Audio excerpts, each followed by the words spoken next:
gardening in decorative containers can really bring a lot of joy to the garden, add a lot of style. And whimsy. And whimsy. Anita fun. brought a bunch of cool pots. They have a great selection at Nelson's, but she also wants to give us some advice on how to take care of these things. Well, first of all, with the small pot like this, it's pretty simple. You would fill it with potting soil, or you can use compost mixed with some expanded shale. Which is what I like to do. I like Yeah. to mix these two to really give it a vigorous, healthy, well-draining soil. Yes, and it works great. And then you just plant your plant right in there and it's watered. One important thing is always to raise the pot a little bit off the ground so that there's some air circulation under the pot. And it helps the water drain out.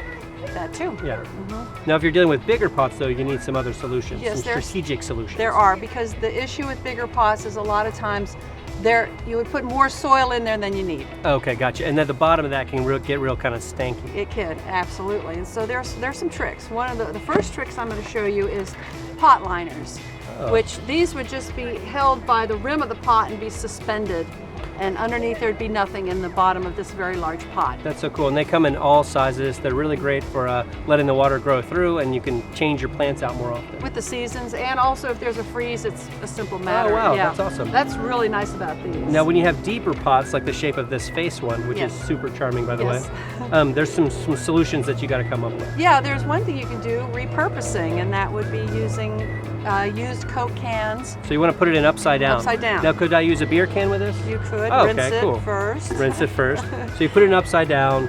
That gives a lot of air and lightness to the bottom of the pot. It does. Water bottles are another good thing. They also work as well. So it's a great way, and then you've just filled up with soil around that, Yeah. and the roots go around those. Yes. Now this ball's a little big. Okay, for this But pot. yeah, but for a big pot, it's perfect. That's great. Yeah. That's wonderful. Yes. And then there's different shapes of pots that you have to deal with sometimes. There are, these wide mouth pots, obviously you can grow all kinds of plants in there. It's easy to water. There's a lot of room to get the water into the pot.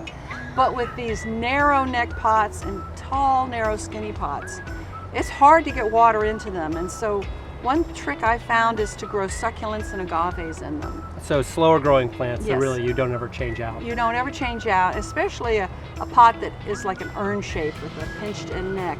Like the one here to my left, the blue one. Yeah. It's like that. Because once you put a plant in that one, it's never going. Because the roots will go out. That makes a Right. lot of sense. Yes. And the really best thing about this is it is the easiest care gardening of all, because I have 3 of these pots in front of my yard.